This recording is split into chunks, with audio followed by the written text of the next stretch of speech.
নির্বাচন করার আদতেও আগ্রহ আছে কিনা অন্তর্বর্তীকালীন সরকার বা করতে পারবেন কিনা এরকম একটা শঙ্কা প্রকাশ করেছেন। এর সাথে আমি একটু যুক্ত করতে চাই, নতুন যেই রাজনৈতিক দল এনসিপি সেই নেতাদের কেউ কেউ বলছেন যে বিচারের আগে নির্বাচনের নাম যেন কেউ মুখে না আনে। সেই দলের আহ্বায়ক বলছে যে বর্তমানে যে আইন শৃঙ্খলা পরিস্থিতি, সেই পরিস্থিতি নির্বাচন করা কঠিন হয়ে যাবে। আপনারা কি মনে করেন যে আসলে এই নতুন দল মানে এটিকে আকাশ ভাই তো সরাসরি বললেনই যে কিংস পার্টি, এটি নিয়েও আলোচনা হচ্ছে, সেই কিংস পার্টির আকাশ ভাইয়ের কথা অনুযায়ী যদি আহ্বায়ক যদি বলে যে এই অবস্থায় নির্বাচন করা কঠিন হবে, সেখানে আসলে নির্বাচনের আশা কতটা দেখেন বিএনপির নেতা? দেখেন, আমি একাধিক চ্যানেলে বলেছিলাম স্বৈরাচারী এরশাদ পতনের পর ছিল আগে ভুলে গেল জাস্টিস শাহাবুদ্দিন তত্ত্বাবধায়ক দায়িত্ব নিয়েছিলেন না, তিনি একটা সুষ্ঠু নির্বাচন উপহার দিয়েছিলেন। পরবর্তীতে আরেকটা নির্বাচন হয়েছে, আওয়ামী লীগ ক্ষমতায় এসে ওনাকে রাষ্ট্রপতি বানিয়েছিলেন আমন্ত্রণ করে, তার দলের লোককে বানায় নাই, সে কিন্তু দলীয় লোক নয়। এমনি ডক্টর ইউনূস সাহেবের এরকম একটা সুযোগ তৈরি হতো, উনি কিন্তু লস্ট হিজ পজিশন। আমার কাছে মনে হয়, আমি বলতে চাই, নির্বাচনের ধ্রুবজাল তো একটা তৈরি হয়েইছে।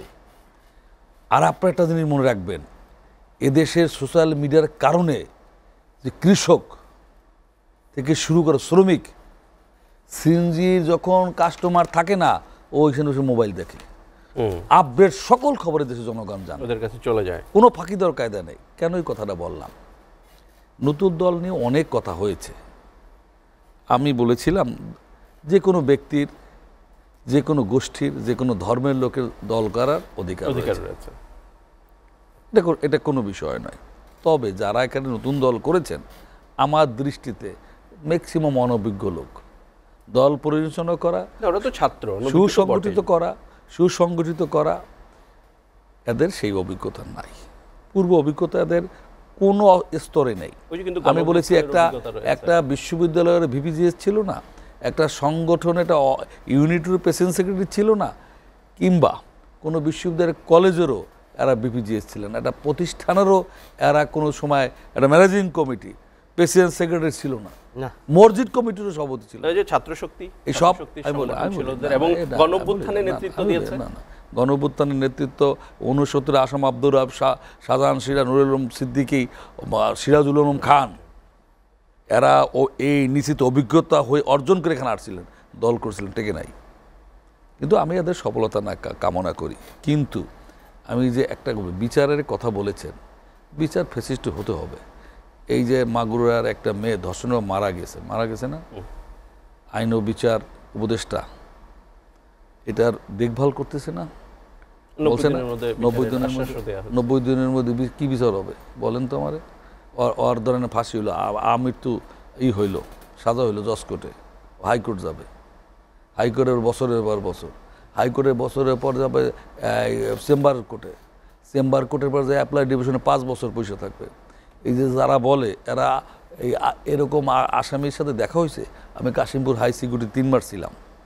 সারা বাংলাদেশের যারা ফাঁসির আসামি, জঙ্গি, তারপর আমৃত্যু ছিল না তো আজীবন, ৩০-৪০ বছরের হয়েছে, ৫০ বছর আসামির সাথে আমার দেখা হয়েছে, কথা হয়েছে, রুমে গেছি তাদের অভিজ্ঞতা অর্জনের জন্য। বা টপ টেররিস্ট যারা, টিটি বলতো জেলের ভাষায়, নাম বলবো না, সবাই চেনেন, সব ওখানে থাকতো। এক একজনের ২০-৩০ বছর গেছে, রায় কার্যকর হয় না, তাই তারপর ইলেকশন হবে। এখন আমি বলি, আমাদের ছোটো ভাই ব্রাদার দল করছেন, আমি বলেছিলাম হাসি ঠাট্টা করে কি করলে এরা ক্ষমতায় বসতে পারবে, সেইটা ওনারা বলুক, ইলেকশনে বিকল্প নাই। আর একটা কথা বলি, আমি বলেছিলাম যে অনেকে বলে যে এই রাজনীতিবিদদের মান কমে গেছে। হ্যাঁ, ১০০ বার ঢাকা বিশ্ববিদ্যালয়ের টিচারদের বলছিল, আপনারা ইলেকশন করেন, যে কটা বিশ্ববিদ্যালয়ে আছেন টিচাররা দাঁড়ান, আপনারা জনগণ আপনাকে ভোট দিয়ে বানাইলে আপনারা হবেন, সালাম করি, যোগ্য ব্যক্তি, ব্রিলিয়ান্ট স্টুডেন্ট। আর যদি একজন সিএনজিএলআই ইলেকশনে দাঁড়ায়, তার যদি দাঁড়ানোর অভিজ্ঞতা, জনগণ যদি ভোট দেয়, আপনি কী করবেন? কিছুই করেন নেই, সেই জনগণের প্রতিনিধি নির্বাচিত হবে। গণতন্ত্রের এইটাই তো বলে নাকি? আমরা আরও আর এক ধাপ আগেই বলি, এই ফ্যাসিস্ট আওয়ামী লীগকে যদি জনগণ ভোট দিয়ে আবার মানায়, আপনি কি করবেন বলেন? বলেন আপনি কি করবেন? সেই সম্ভাবনা কি আছে? না না, কেন? আপনার যদি বানায় আপনি কি করবেন? তারা যদি ইলেকশন করে, আপনি মনে করেন দেশ থেকে আওয়ামী লীগ চলে গেছে, সেটির জন্যই তো প্রতিটা ওয়ার্ডে প্রতিটা ঘরে সেজন্যই তো আপনার প্রতিটা আমি বলি প্রতিটা ঘরে আওয়ামী লীগ আছে, একজন বিএনপি আছে। বাস্তব আপনি মানতে হবে। আওয়ামী লীগ 200 লোকের ফাঁসি দিয়ে দেন, 3000 লোক আছে ইলেকশন করার, 25 বছরের উপরে হলে ইলেকশন করতে পারে। আপনার ডিগ্রির পাস বলেন, মাস্টার্স পাস করেন, তাতেও আছে 5000। ইমরান খানের জেলে নিছেন, তার দল দাঁড়ায় নাই, নিবন্ধন বন্ধ করেছে, দিলেন আওয়ামী লীগের নিবন্ধন বন্ধ। হ্যাঁ, যদি করেন আওয়ামী লীগকেও ইলেকশন করতে পারবে না, সেটা অ্যানাদার থিং। কিন্তু বিএনপির পক্ষে স্ট্যান্ড হলো কোনো দলকে ব্যান করে বন্ধ করার পক্ষে না, সেটা গণতন্ত্রের ভাষা নয়। তো আওয়ামী লীগ আর এই একই হয়ে গেলাম আমরা এখানে সুস্পষ্টভাবে বলতে চাই, বিএনপি একটা গণমানুষের দল। আমরা কিন্তু বিগত 15.5 বছর বা এই 5 তারিখের পর কখনো বলি নাই জনগণ আমাদের ভোট দেন, আমরা রাষ্ট্রকে না, আমরা ভোটের অধিকার প্রতিষ্ঠা করতে চেয়েছি। আমাদের ভারপ্রাপ্ত চেয়ারম্যান আপনি দেখেন, তার প্রিয় ছোট ভাই মারা গেছে, আসতে পারে নাই, তার মা অসুস্থ, পাশে সে থাকতে পারে নাই, তাকে 2 কোটি টাকা 1 টাকা আত্মসাৎ করে নাই, তাকে আপনার 2 বছর জেলে নিয়ে রাখলেন। তারপরও সে গণতন্ত্র প্রতিষ্ঠার আন্দোলনে 15.5 বছর তার বক্তব্য আপনি বিশ্লেষণ করেন, কোনো জায়গায় বলেছেন বিএনপিকে দানের শীষে ভোট দিতে হবে? নেভার বলে নাই, প্রমাণ করতে পারলে রাজনীতি ছেড়ে দেবো। এবং বিএনপিকেও বলে নাই। হ্যাঁ, কি বলেছে? আমরা ভোটের অধিকার প্রতিষ্ঠার সঙ্গে এখনো তাই, এবং সুষ্ঠু ফ্রি নির্বাচন হবে। বিএনপিকে জনগণ ভোট দেবে না, যে হবে তাকে সালাম স্যালুট দিয়ে বলবো তোমাদের পাশে থাকবো। তবে একটা দেশে, একটা গণতান্ত্রিক ব্যবস্থায়, রাষ্ট্রীয় ব্যবস্থায় একটি সরকার, একটা শক্তিশালী বিরোধী দল থাকা দরকার। কার জন্য? জনগণের জন্য, জনগণের পাশে দাঁড়ানোর জন্য। একটা রাজনৈতিক দলের কাজটা কি বলেন? একটা রাজনৈতিক দলের কাজ জনগণের বিপদ আপদে তার পাশে দাঁড়া, তার অধিকারের ক্ষুণ্ণ হলে তার পাশে দাঁড়ানো। 7 মাস পরে এসে অন্তর্বর্তীকালীন সরকারের প্রধান উপদেষ্টা পুলিশের উচ্চ পর্যায়ের কর্মকর্তাদের সাথে আজকে বৈঠক করেছেন। সেখানে অনেকগুলো কথা বলেছেন যে পুলিশ দলগতভাবে কাজ করতে হবে এবং পুলিশ অত্যন্ত গুরুত্বপূর্ণ একটি টিম, এই টিমকে পাশ কাটিয়ে দেশের জন্য আপনি কতটা আশাবাদী যে সামনে আইন শৃঙ্খলা পরিস্থিতি?